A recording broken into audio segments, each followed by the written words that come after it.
It's officially time to talk about my favorite part of the whole story writing process, which is plotting. Hey fresties, welcome back to Wattpad Wednesdays, and welcome back to the series where I am taking you through every single step of my process for writing a book for Wattpad. So today we are finally talking about plotting, which is a huge part of the process, probably the biggest and longest step that there is, at least for me personally. It took me a while to actually come up with the process that I have today, and even now, depending on the type of book that I'm writing, the process changes a little bit. This leads me into my first tip, which is to really just play around with different plotting methods until you find one that really works for you. The first book that I ever seriously wrote was Four of Clubs, and with that one, I just used the simple 3-act story structure, and I didn't really do anything more in-depth than that. It worked out fairly well, but it definitely wasn't as structured as I needed it to be, and it wasn't as in-depth in terms of character growth and things like that, so the story ended up being just a little flat for my tastes. And as I got more serious about storytelling, I branched out into different methods. I tried the nutshell method, which for some reason I always want to call it the acorn method, like every single time. I followed advice of many YouTubers. Abby Emmons has a lot of videos on here that are super helpful about plotting. I know I recommend her all the time, but like, seriously, she's so helpful. So I tried a few techniques from her and using scene cards and things like that for every individual scene. And finally, I was gifted by my sister Save the Cat Writes a Novel, and this has been my tried and true method ever since. This method really breaks things down for you. I can show you, is it in frame? Yeah. I can show you this little chart here that just shows how many different beats it really includes in this story structure, and having everything broken down like that is so helpful for me. I really love to get every single part of a story down on paper before I start writing it. If you can get your hands on this book, I would 10 out of 10 recommend it, like 11 out of 10 recommend it, because the advice that it gives is just incredible. It doesn't just give you the beats, but it tells you exactly the type of things that need to go in each beat. And what is super helpful, I don't know if anybody else is like this, but examples really help me figure out how to execute something with my own story, and this book has tons of examples for every genre you can think of. Well, maybe not every genre, but the most like popular ones. My copy has clearly tons of bookmarks and a bunch of highlighting. You can always, check it out from the library or get an ebook of it, but if there's one book that you're gonna get a physical copy of, I would totally recommend it to be this, because annotating it just makes it all the more helpful. If I'm in the middle of plotting a story or even writing a scene and I need some help, I can just pick it up, flip through, look at the things that I have highlighted and bookmarked,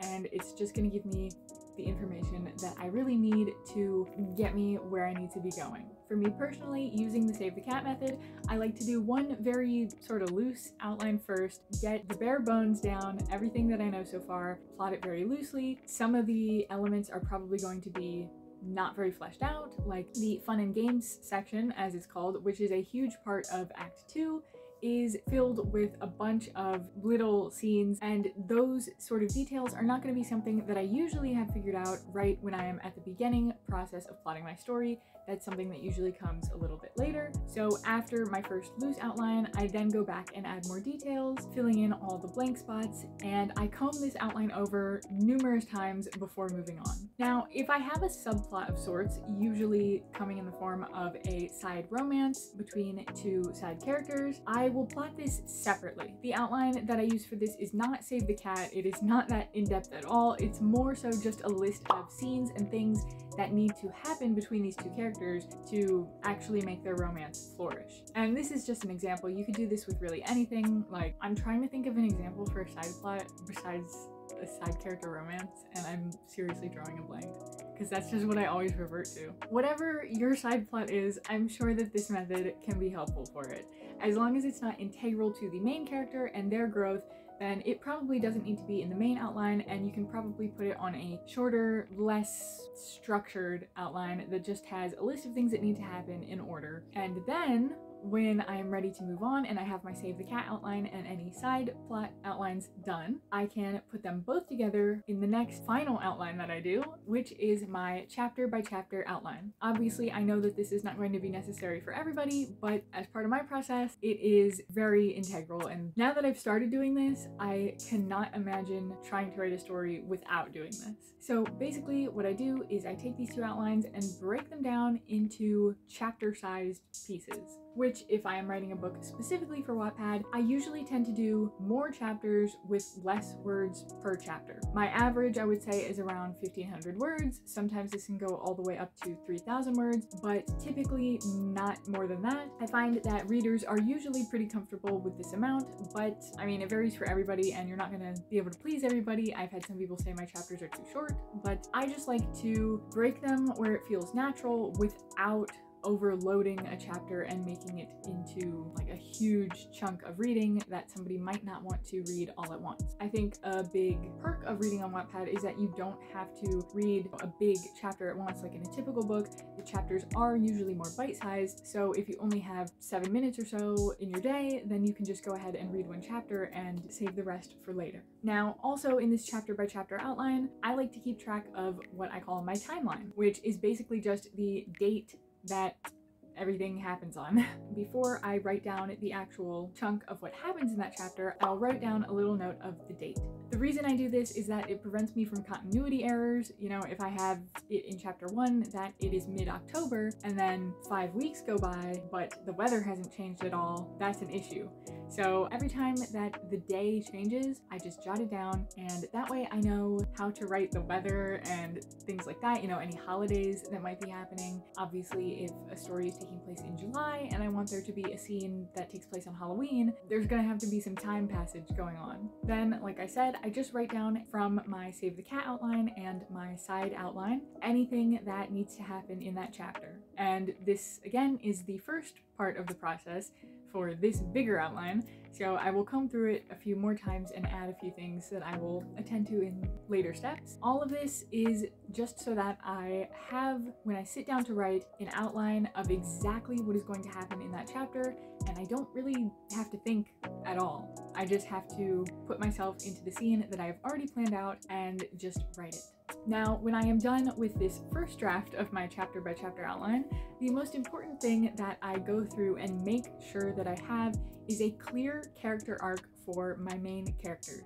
This means that, like I talked about in my previous video, whatever flaw or misbelief that my character has at the start of the story has changed by the end of the story. I personally have only written happy stories where the character changes for the better, so that's typically what I'm looking for, that the character grows and develops as a person and has a positive change. Also, if my story has a very intense plot, even just a basic plot, you know, it's very important to comb it over and make sure that there are no plot holes. I think this is especially important though in stories with a heavier plot like a mystery. If you're not careful, you may end up with some loose threads at the end. So looking at it all chapter by individual chapter just helps me see how everything comes together and adds up, and I'm able to make sure that I don't have any detail that I started that doesn't go anywhere. Like if a character realizes something that seems important at the time and then it turns out to be nothing by the end of the book, and I realize, hey, this thing that was mentioned in chapter 14 never comes up again, I know that I can probably just take it out of chapter 14, or if I want to, I can integrate it into the story and make sure that it is in subsequent chapters.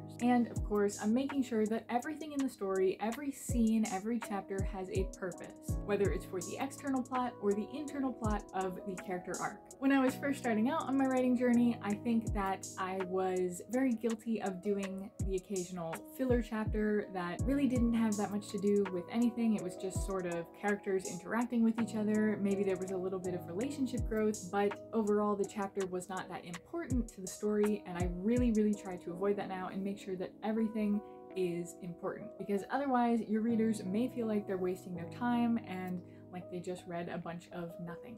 Now, you may remember if you watched the first 2 videos in this series, in the idea stage, I made sure to really drive the point home to write down any and all ideas that come to you, including dialogue. So the ideas, if you ended up wanting them, are probably already integrated into your outline, but the dialogue, this is where I will go and reread all of the little tidbits that I wrote down and put them into whatever chapter they apply to. So when it comes to plotting, I feel like 2 of the most common questions that I get are opening the story and ending the story. When it comes to opening the story, I would say one of the most important things is to not info dump, which can be very difficult, and I'm actually struggling with this myself right now when I'm writing the second book in my standalone romance series. Obviously, I want the reader to feel immersed in the world and understand who these characters are and everything like that, but I also don't want to just word vomit a bunch of information at them on the page and have them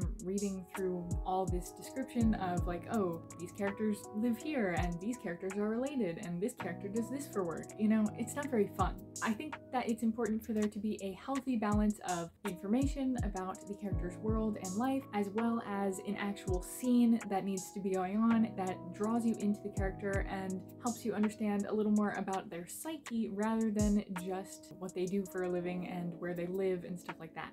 I would also say with the first chapter, it is important to put your character's biggest flaw on full display. You know, really show us what needs to be fixed about your character. If they're super shy, you can show them, you know, being a doormat to their friends. Maybe they're a workaholic and they turn down a perfectly nice seeming person for a date because they just don't want relationships and they're totally focused on their work. Just show us what is holding your character back from living their best life.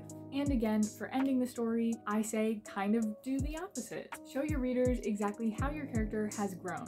Make it obvious that your character has had a successful character arc and has changed as a person. You know, if that character in the first example was shy and a doormat before, now they're standing up for themselves and owning who they are and speaking their mind. If the first character was a workaholic, maybe in the end of the book they decide to put their work away early so that they can spend time with their new significant other or friends or whatever. Obviously these are very basic and not fleshed out examples, but I think you get the point. You just want to show your readers that yes, your character has changed and here's an example of how they are now deciding to live their life in a way that is uninhibited by the flaw that they originally had. So at the end of this step of the process, I have a completed chapter by chapter outline that is going to aid me every step of the way.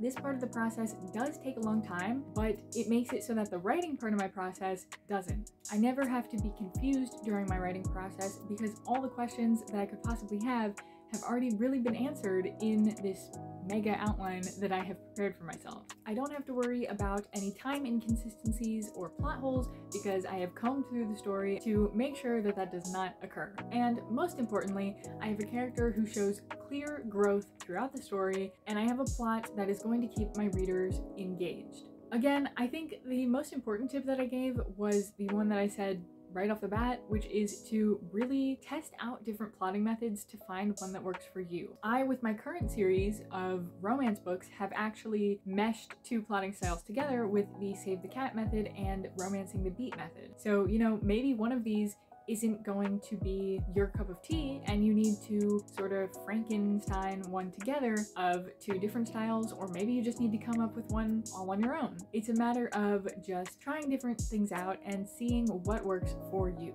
But I digress. At this point, I have finished my outline and I am ready to sit down and start writing. So next week, we're going to talk all about the drafting and the editing process for my Wattpad stories. I hope this video was helpful, and I will link down below all the stuff that I mentioned, the Save the Cat book, Romancing the Beat, Abby Emmons' channel, all that stuff. So check the description for a little more guidance if you need it. Yeah, just remember that plotting is a huge part of the process, and I think it takes a while for anybody to get it down. Thanks for watching, liking, subscribing, all that good stuff, and I hope that I will see you in the next video.